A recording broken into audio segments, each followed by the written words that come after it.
안녕하세요. 좋은 아침입니다. 한밤 평안히 주무셨고요. 주님의 이름으로 문안 인사 드립니다. 우리 사랑하는 성도님들, 영상으로나마 이렇게 문안 인사 드리며 오늘 하루도 또 희망차고 소망이 넘치고 하나님의 은혜로 활기찬 이 아침이 되기를 주님의 이름으로 축복합니다. 7월 17일 금요일 오늘의 말씀은 이사야서 31장입니다. 제가 1절에서 3절까지의 말씀 읽겠습니다. 도움을 받으러 애굽으로 내려가는 자들은 화 있을진저 그들은 말을 의지하며 병거의 많음과 마병의 심히 강함을 의지하고 이스라엘의 거룩하신 이를 앙모하지 아니하며 여호와를 구하지 아니하나니 여호와께서도 지혜로우신즉 재앙을 내리실 것이라. 그의 말씀들을 변하게 하지 아니하시고 일어나사 악행하는 자들의 집을 치시며 행악을 돕는 자들을 치시리니 애굽은 사람이요 신이 아니며 그들의 말들은 육체요 영이 아니니라. 여호와께서 그의 손을 펴시면 돕는 자도 넘어지며 도움을 받는 자도 엎드려져서 다 함께 멸망하리라. 아멘. 실패도 하나님의 뜻입니까? 물론 실패가 하나님의 뜻은 아닐 것입니다.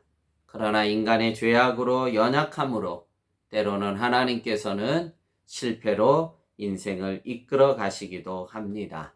오늘 본문이 그 대표적인 예입니다. 이뿐만 아니라 이후에 이제 북이스라엘이 아수르 나라에서 멸망된 그 이후에 또 남유다도 바벨론의 포로가 될 때 하나님께서 선지자들을 보내시면서 바벨론으로 포로가 되어라. 너희가 70년간 오히려 그 실패의 자리로 포로자의 자리로 다시 너희가 돌아가라고 말씀하시며 종들을 보낼 때 왕부터 백성 가운데 아무도 이 실패의 예언의 말씀을 듣고 싶지 않을 것입니다. 누가 이 말씀을 듣고 싶겠습니까? 실패는 하나님의 뜻이 아니라 여겼기 때문입니다. 실패는 분명 하나님의 뜻이 아닐지라도 때로는 우리를 성숙시키기 위한 한 방편으로 사용하시기도 한다는 것입니다. 지금이 바로 그러한 때입니다. 이 환난도 분명 하나님의 주권하에 있고 하나님의 섭리 가운데 이루어지고 있습니다. 다만 믿음의 성도들은 겸손하게 하나님의 뜻이 무엇인지 그리고 나를 향한 하나님의 말씀을 우리가 귀 기울여 들어야 될 때입니다. 오늘 보십시오. 그런데 오늘 본문에 이 아수르의 침략 앞에 북이스라엘은 어떻게 합니까? 하나님의 말씀을 청종하거나 하나님의 뜻을 구하기보다는 이들이 애굽의 원정을 요청하는 것입니다. 애굽의 도움을 청한 것입니다. 하나님의 도움을 구하고 참 하나님의 뜻이 무엇인지 왜 우리를 이렇게 실패한 인생이 되게 했는지 고민하고 기도하고 하나님의 뜻을 묻기보다는 애굽의 원조를 원했던 것입니다. 오늘 바이블 타임의 묵상의 질문이 이것입니다. 유다 백성들은 왜 주님께 도움을 구하지 않고 애굽에게 도움을 청하였습니까? 묻는 질문입니다. 그럼 1절에 잘 나와 있습니다. 1절 읽겠습니다. 도움을 구하러 애굽으로 내려가는 자들은 화 있을진저 그들은 말을 의지하며 병거의 많음과 마병의 심히 강함을 의지하고 이스라엘의 거룩하신 이를 앙모하지 아니하며 여호와를 구하지 아니하였다 말씀합니다.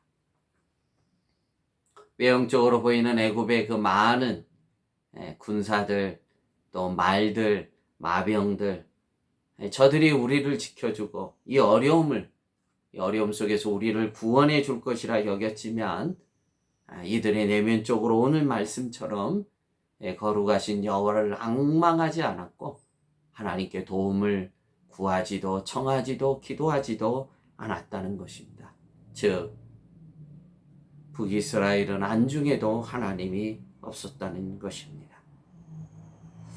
우리는 환난과 어려움을 당해봐야 그때 비로소 우리의 믿음의 현주소가 드러나게 됩니다.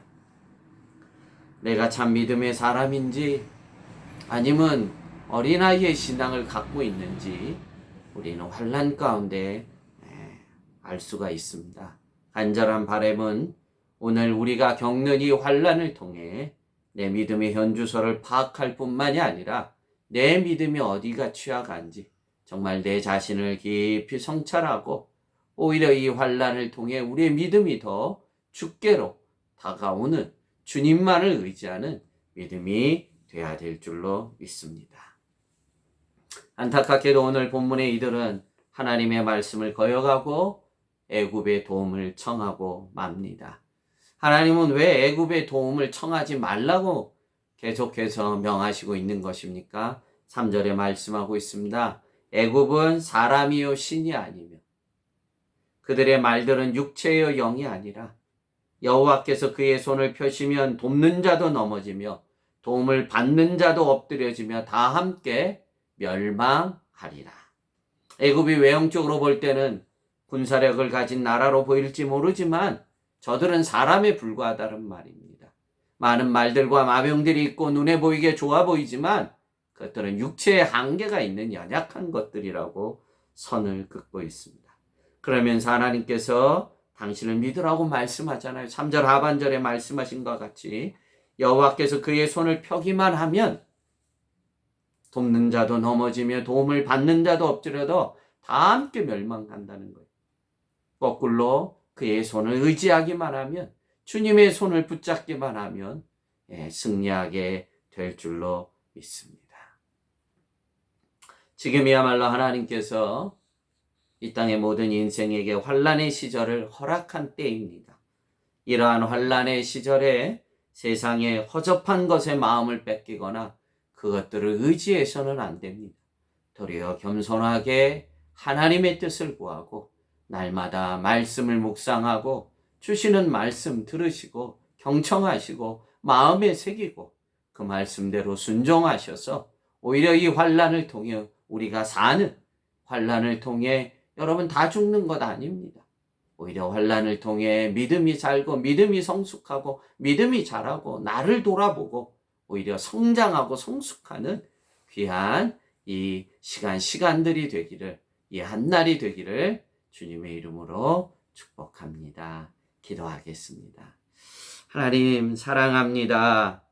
우리 사랑하는 귀한 성도님들 한 분 한 분들 그 믿음을 붙잡아 주시옵시고 이 환난의 시절에 세상의 허접한 것에 마음 뺏기거나 세상을 의지하지 않게 하시고 도리어 깊이 하나님의 뜻을 구하며 날마다 하나님의 말씀을 청종하며 그 말씀 앞에 아멘 아멘으로 순종해 나감으로 도리어 이 환난이 우리의 믿음에 자라게 하고 믿음을 더 성숙시키며 마지막 때를 예비해가는 믿음의 종들 되도록 주님 축복해 주시옵소서. 힘겨워하는 종들이 있습니까? 마음이 무너져 있는 종들이 있습니까? 주여 긍휼을 베풀어 주셔서 오늘도 하나님 은혜로 이겨가는 믿음의 종들 되도록 도와 주옵소서. 감사하고 예수님 이름으로 축복하며 기도하옵나이다. 아멘.